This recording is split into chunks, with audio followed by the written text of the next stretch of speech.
Welcome to स्किलशाला। मैं हूं साहिल शर्मा और एमएस एक्सेल की लेक्चर सीरीज के आज के पर्टिकुलर लेक्चर में मैं आपको zoom in and zoom out options के बारे में बताऊंगा। अगर आप एमएस एक्सेल की वर्कशीट के साइज को डिक्रीज करना चाहते हैं तो उसके लिए आप जूम आउट ऑप्शन का इस्तेमाल करें। अगर आप उसके साइज को इंक्रीज करना चाहते हैं तो आप जूम इन ऑप्शन का इस्तेमाल करें। लेकिन इन ऑप्शन का इस्तेमाल हम कैसे कर सकते हैं, आज के लेक्चर में हम इसी चीज़ को समझेंगे।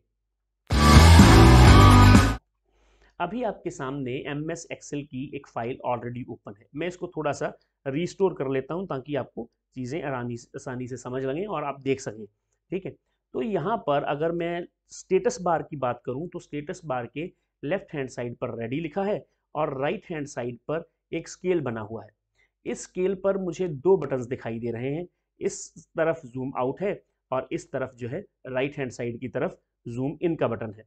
बीच में एक बैलेंसर दिखाई दे रहा है और यहाँ पर 100% लिखा है। ये 100% इसलिए लिखा है कि बाय डिफ़ॉल्ट हमारी वर्कशीट का जो साइज होता है वो 100% होता है, यानी जूम लेवल उसका 100% होता है। हम इसे बढ़ा या घटा सकते हैं। बढ़ाने या घटाने का फर्स्ट मेथड क्या है, आप अपने माउस से लेफ्ट क्लिक करें इस पर्टिकुलर बैलेंसर के ऊपर या स्लाइडर के ऊपर। इसके ऊपर लेफ्ट क्लिक करें।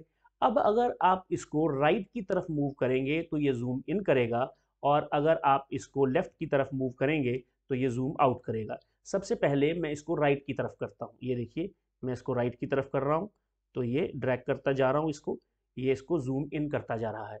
जूम इन यहाँ पर आके रुक जाएगा और यहाँ पर आ जाएगा 400%। इसका मतलब ये है कि जूम इन करते वक्त आप बियॉन्ड 400% नहीं जा सकते। अब मैं इसको लेफ्ट हैंड साइड पर करता हूँ।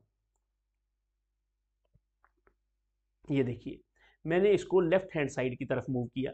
जब मैंने इसको लेफ्ट हैंड साइड की तरफ मूव किया तो ये जूम आउट होता गया, यानी इसका साइज डिक्रीज होता गया। लेकिन ये 10% पर आके रुक गया क्योंकि बियॉन्ड 10% हम नहीं जा सकते। 10% से कम इसको हम जूम आउट नहीं कर सकते। मैं बीच में लाकर इसको यहाँ पर रख देता हूँ 100% पर। अब मैं इसके साइज को प्रॉपर कर लेता हूँ, यानी इसको जो मैंने रिस्टोर डाउन किया था इसको मैं मैक्सिमाइज कर लेता हूँ। ये तो था फर्स्ट मेथड। दूसरे मेथड में हम क्या करते हैं, दूसरे मेथड में हम अपने कीबोर्ड और माउस का इकट्ठा इस्तेमाल करते हैं। इसमें हम लेफ्ट हैंड साइड से आप क्या करें, कंट्रोल को प्रेस कर लें, अपने कीबोर्ड से कंट्रोल को प्रेस करें और अपने राइट हैंड से जो माउस है उसके बीच में जो व्हील बना होता है, अगर आप जूम आउट करना चाहते हैं तो उसको क्लॉकवाइज मूव करें, अदरवाइज उसको एंटी क्लॉकवाइज मूव करें। अभी मैं कंट्रोल के बटन को प्रेस कर रहा हूं और इसको मैं मूव करना स्टार्ट करता हूं। ये देखिए, अभी मैं जो मूव कर रहा हूं मैं इसको एंटी क्लॉकवाइज मूव कर रहा हूं तो ये जूम इन हो रहा है। अब मैं इसको क्लॉकवाइज मूव करूंगा। जब मैं इसको क्लॉकवाइज मूव कर रहा हूं तो ये क्या हो रहा है, ये जूम आउट हो रहा है। तो इस तरह से आप जूम इन और जूम आउट अपने व्हील से भी कर सकते हैं, माउस व्हील से, लेकिन उसके लिए आपको कंट्रोल के बटन को प्रेस करके रखना होगा। ये देखिए, ठीक है, इस तरह से आप कर सकते हैं। तो इस तरह से आप जूम इन और जूम आउट अपने माउस के व्हील से भी कर सकते हैं वाइल प्रेसिंग दी कंट्रोल बटन। अब मैं यहां से इसको नॉर्मल कर लेता हूं। अब हम दोबारा 100% पे आ गए। अब मैं इसका एक नेक्स्ट मेथड और आपको बताता हूं। मैंने हमेशा आपको बताया है कि आप शॉर्टकट कीज का कीबोर्ड से इस्तेमाल करके भी बहुत से काम कर सकते हैं। उसके लिए मैंने आपको ऑल्ट और कंट्रोल बटन का इस्तेमाल करना भी सिखाया। लेकिन आज मैं आपको ऑल्ट और कंट्रोल का इकट्ठा इस्तेमाल करना सिखाऊंगा। यदि आप ऑल्ट कंट्रोल और प्लस के साइन को इकट्ठा प्रेस करेंगे तो आप जूम इन कर सकते हैं, और यदि आप कंट्रोल ऑल्ट और माइनस के साइन को इकट्ठा प्रेस करेंगे तो आप जूम आउट कर सकते हैं। तो चलिए करके देखते हैं। ऑल्ट कंट्रोल और प्लस को प्रेस करें, ये देखिए ये जूम इन हो रहा है। बार बार प्रेस करना पड़ेगा प्लस के साइन को। अब आप ऑल्ट कंट्रोल और माइनस को प्रेस करें, ये देखिए यहां पर क्या हो रहा है, जूम आउट हो रहा है। ये देखिए, प्लस पे जूम इन, माइनस पे zoom out, while pressing alt and control button. तो इस तरह से आप जूम इन और जूम आउट कीबोर्ड से भी कर सकते हैं। अब इसका नेक्स्ट मेथड देखते हैं, लेकिन उस मेथड को करने से पहले एक चीज और बता दूं। ऑल्ट और कंट्रोल को ना जब हम प्रेस करते हैं और प्लस के साइन को प्रेस करते हैं तो देखिए बार बार बढ़ रहा है ना, धीरे धीरे बढ़ रहा है। अब यहाँ पे नोट करें, यहाँ पर क्या लिखा है, 160%। ऑल्ट कंट्रोल और प्लस को प्रेस करें 170%, फिर से प्रेस करें 180%, फिर से प्रेस करें 205%, यानी ये 15% से इंक्रीज हो रहा है। अगर मैं ऑल्ट कंट्रोल और माइनस को प्रेस करूं तो 15% से डिक्रीज होता जा रहा है। वो आप यहाँ से चेक कर सकते हैं यहाँ से, ठीक है। तो इस तरह से ये अगर आप ऑल्ट कंट्रोल और प्लस और माइनस का इस्तेमाल करते हैं तो ये 50% से इंक्रीज और 15% से डिक्रीज होता है। अब हम नेक्स्ट मेथड की बात करते हैं। आप कहेंगे सर आप तो मेथड्स ही बहुत करवाते हैं, ठीक है, तो जो मेथड आपको अच्छा लगे वो मेथड आप इस्तेमाल कर सकते हैं। अब ये जहाँ पे 100% लिखा है ना, आप यहाँ पे क्लिक करें, ये देखिए, तो यहाँ पर एक जूम बॉक्स ओपन हो गया, डायलॉग बॉक्स। अभी इसका हमें इस्तेमाल नहीं करना, इसको मैं कैंसिल कर देता हूँ। अब मैं इसको ओपन करने का, डायलॉग बॉक्स को ओपन करने का एक और मेथड बताता हूँ। उसके लिए आप व्यू पे क्लिक करें, देखिए कितने मेथड्स हो गए, कंफ्यूज नहीं होना है आपको। तो जूम पे क्लिक कर दें, जैसे ही जूम पे क्लिक करेंगे तो वो डायलॉग बॉक्स फिर से ओपन हो जाएगा आपके सामने। अब वही डायलॉग बॉक्स मैंने यहाँ से भी ओपन कर लिया। अब आप 200% करेंगे तो ओके पे क्लिक करेंगे तो ये 200% पे सेट हो जाएगा। अब आप यहाँ पे क्लिक करके 75% पे करेंगे तो ये 75% पे सेट हो जाएगा। आप यहाँ पे आए, आप 25% पे करेंगे, ओके पे करेंगे तो ये 25% पे सेट हो जाएगा। अब आप जूम पे क्लिक करेंगे और अगर आप फिट सिलेक्शन पे क्लिक करेंगे तो ये फिट सिलेक्शन पे हो जाएगा। अब ये फिट सिलेक्शन क्या है अभी बताता हूँ।